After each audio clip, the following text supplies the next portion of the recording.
انسان کی تدبیر اور کوشش ایک جال ہے جس میں وہ خود ہی پھنس جاتا ہے۔ فرعون کی تدبیر اور کوشش اسی قسم کی تھی۔ وہ بنی اسرائیل کے بچوں کو قتل کرتا رہا، لیکن جس کو وہ مارنا چاہتا تھا اس کے اپنے گھر میں پلتا رہا۔ بہتر ہے اپنی ثواب دید کو دوست کی ثواب دید میں فنا کر دے۔ بندے کا کام تو بندگی ہے، اس کے مقبول یا مردود ہونے کے چکر سے اسے کیا کام۔ اللہ کے کام بے چو چرا کرنے چاہیے۔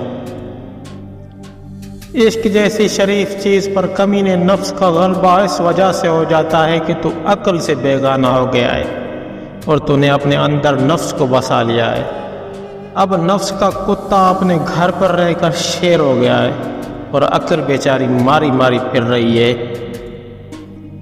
محبوب بننا تو ہر کسی کے بس میں نہیں، لیکن عاشق بننا تو بہت آسان ہے۔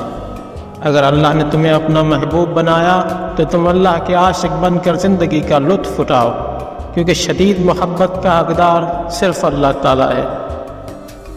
انسان کو خدا نے بہترین سانچے میں ڈھال کر پیدا کیا ہے، جنتی اور جہنمی وہ بعد میں بنتا ہے۔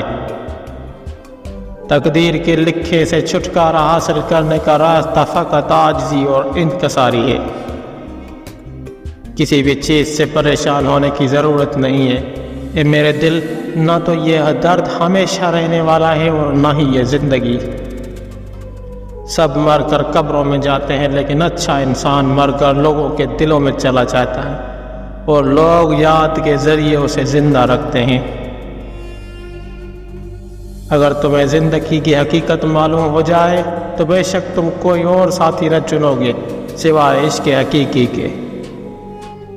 اللہ تعالیٰ جب کسی بندے سے ناراض ہوتا ہے تو اسے پاکیزہ لوگوں کی عیب جوئی میں مشغول کر دیتا ہے۔